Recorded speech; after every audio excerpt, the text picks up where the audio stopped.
Right. Now we've got Rumpelstiltskin, courtesy of Fern. So thank you, Fern. Right, let's have a read of this. Let's see what's going. Same old ladybirds as usual. Ooh, try and get it in focus.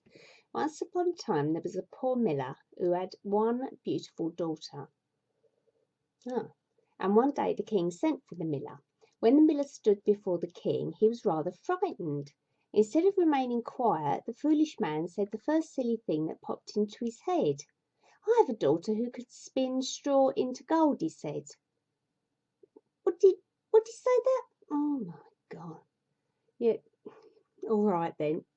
There must have been some other reason he said it. But anyway, that's just such a. I mean,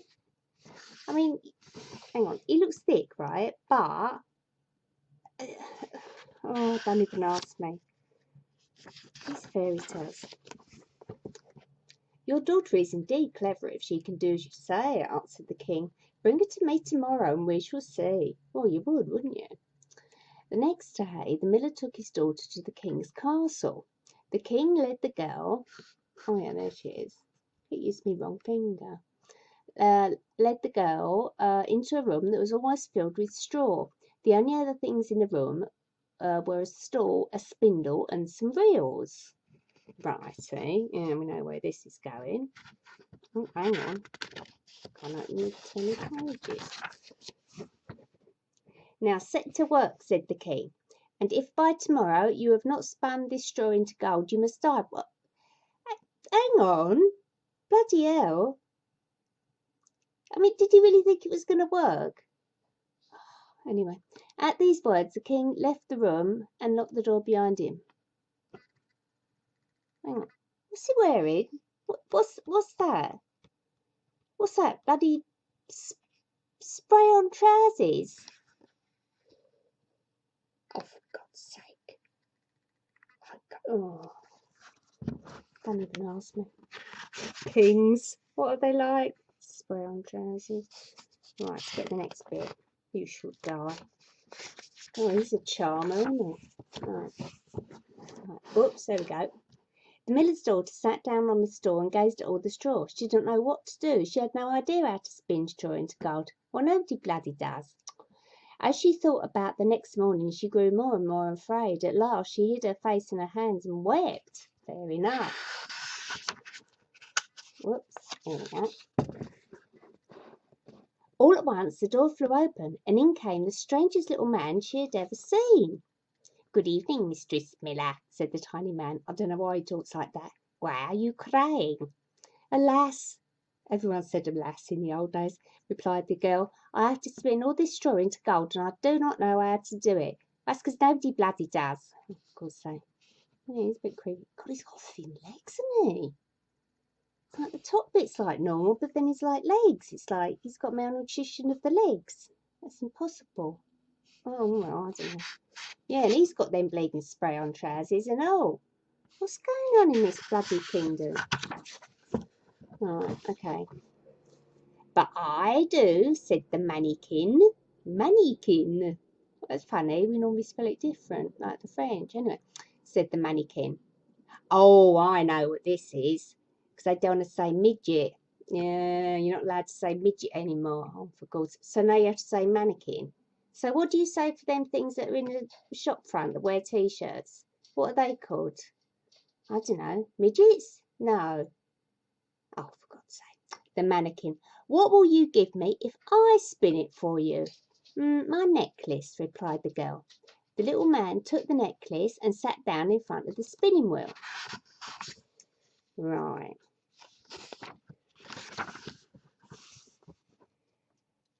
Whir, 3 times round and one reel was full. The mannequin, midget, put on another reel. Whir, 3 times round and a second reel was full. And so it went on all night. By morning, all the straw was spun and all the reels were full of gold, whereupon the little man disappeared. Midget. Midget. Make me say it more now. Again, the king told the girl that Hang on, I've missed a page here. What's going on? Whereupon the man disappeared. Hang on. I've missed a bit. There's a page got stuck together, I think. Oh, yeah, there is. I thought so. Right, here we go. Whoops. At sunrise, the king arrived. He was astonished and more than delighted to see so much gold, yet he was not satisfied. Oh, bloody typical. Oh, and no, he hasn't changed his bloody spray-on trousers. Dirty sod. Yet he was not satisfied. The sight of the gold only made him more greedy. Oh, God blame. He took the miller's daughter to a second room, much larger than the first room. It, too, was full of straw. What's he, like, hang on, so they're in the castle, right? And he's got, like, at least 2 rooms filled with straw. What is he doing with it, normally? Oh, don't even ask me. Don't even ask me. Spray-on trousers, rooms full of straw. It's ridiculous. Well, apart from the fact that they're spinning straw into bloody gold. I mean, you know, the rest of it's a bit... Anyway, again the king told the girl that if all the straw was not spun into gold before the morning, she must die. Bloody hell. Once more, when she was left alone, the girl began to cry. In a moment, the door flew in, and a midget stood before her. She's a bit like the old Virgin Mary, then, isn't she? I think it's that head thing, head covering. Where are we? I think I've missed a page. Oh, I expect she said, oh, I don't know what to do. Or I've got to spin all this lot. Yeah, so anyway, I think we missed a page. We know what's going on. What will you give me if I spin this straw into gold? Asked the tiny man. The ring on my finger, replied the miller's daughter. The mannequin, midget, took the ring and sat down before the spinning wheel. He spun straw all night until all the reels were full of gold. Then once more he disappeared. Right, here we go. I'll try not to keep missing pages. Right. The king arrived at sunrise, and again he was delighted to see all the gold. Yet still he was not satisfied. Yet bloody spray-on trousers, dirty. And what's wrong with these bloody shoes? Oh, don't. Anyway, wasn't it? He led the poor girl into a third room. Oh, God. Most people keep bloody straw in barns, mate, not in her house. Third room, larger than the other 2, it too full of straw, blah, blah, blah. Spin it into gold before morning. Oh, and you shall be my queen. Oh, well, that's something to cheer her up, isn't it? Miserable Mr. Spray-on Trousers, who keeps on wanting to kill her, says, oh, you can be my wife. Yeah, well, that's really going to persuade her to do all this hard work, isn't it? Bloody blokes, honestly. When the girl sat alone weeping, the queer little man appeared for the 3rd time. We're allowed to say queer. What will you give me if I spin the straw for you this time? He asked.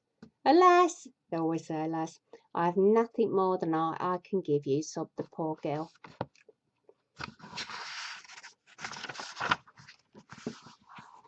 Then, promise me that if you become queen, how did he know that?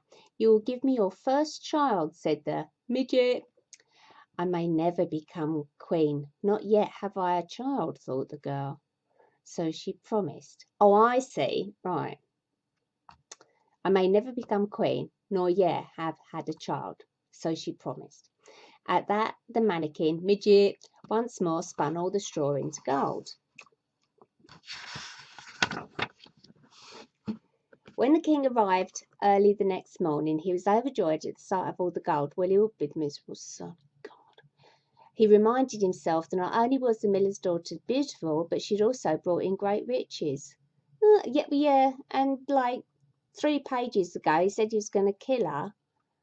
I mean, I don't know what she's bloody smiling about. She's married to bloody, I don't know, Machiavelli. At least he's not wearing his spray-on trousers. Well, he might be underneath there. Anyway, he reminded blah, blah, blah. So he kept his promise. He married the miller's daughter, and she became his queen. Wow. I hope his manners cheer up. The queen was very happy living in the royal palace. She forgot all about the midget who had spun the straw into gold. A year after they were married, the king and queen had a lovely baby. They were both filled with joy, even though the king's like, I'm going to kill it. No, he probably wasn't. Perhaps he cheered up a bit after being married to her. She looks quite nice. Right. A few days later, the mannequin suddenly appeared in the queen's bedroom. Now give me what you promised, he said to the queen as he pointed to the sleeping baby. The poor queen was horrified and clutched her baby tightly to her. God blimey, that's an ugly one, isn't it? What's it look like? I don't know. It's got a bit of young Donald Trump about it, isn't it? Maybe it's the hair. They all babies have got a bit of like world leaders about them, don't you think? I don't know what it is. Well, at least it doesn't look like Khrushchev, I suppose. Or Hitler. That's something. Right. Whoops. The queen offered the mannequin all the riches of her kingdom if only he would release her from her promise. The tiny man refused them all. A human child would be dearer to me than all the riches of your kingdom, said Jimmy Savile. He said to the queen. Oh, creepy little sod. Hang on. Oh, I can't turn the page. What's going on? At his words, the poor queen wept so bitterly that the tiny man took pity on her. I will give you 3 days, he said, and if in that time you can guess my name, you shall keep your child. That night the queen lay awake, trying to remember every name she had ever heard. No, she's not sleeping with Kingy anymore. I think that baby was a one time only, mate. Keep it like that, girl. Right. In the morning, the queen sent for a messenger. She told... Oh, whoops. Where's my messenger gone? Oh, where's my messenger? Here. And Gerald. Don't know why it's called Gerald. Sent for a messenger. She told him to ride all over the country, collecting all the boys' names he could find. When the little man came the next day, the queen repeated her long list of names. But after each name, the mannequin said, No, that is not my name. So going to be Jimmy Savile. Hang on. The next morning, the queen sent out a messenger to another country. He came back with a long list of the queerest names she had ever heard. Hang on. So the next day he goes to another country and comes back the same day. Where's the other country? Next door? Oh, bloody hell. The queen repeated all these strange names to the little man on his second visit. After each name, he shook his head and said, Nope, that is not my name. The poor queen was in despair. God, look his horrible little face. God, you could just punch that face, couldn't you? It's one of them faces. Anyway, you get a lot of them faces. Right. On the third day, it was very late when the messenger returned. I've not been able to find one new name, he said. But as I came to a high mountain at the end of the forest, I saw a little house. In front of the house, a fire was burning. Hang on. We don't need to work. The queerest, see, we are allowed to say queer, the queerest little man, was hopping and jumping around the fire, said the messenger. And this is what he was singing. Although today I brew and bake, tomorrow the queen's child I'll take. The guessing game shall never win, for my name is Rumpelstiltskin. Who rhymed that? That is terrible. He's in a very big house for a very small man. Luckily, the messenger was going by, not coincidences. On hearing this, the queen clapped her hands with joy. When the mannequin arrived, she pretended she still did not know his name. Look at her. Oh, she's having a little giggle at Jimmy Savile's expense here. Is your name Twinkle Toes? She asked. No, that is not my name, he replies.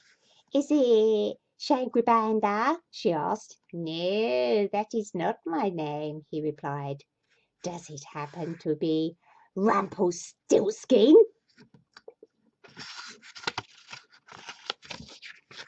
The mannequin was furious.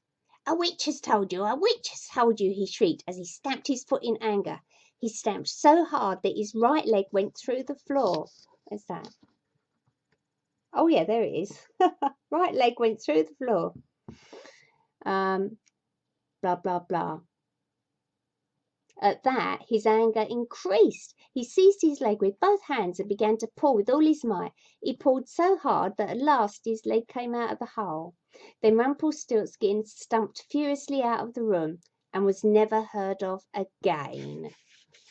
I think, yep, that's the end. That was a good one. Well done, Fern. Thank you.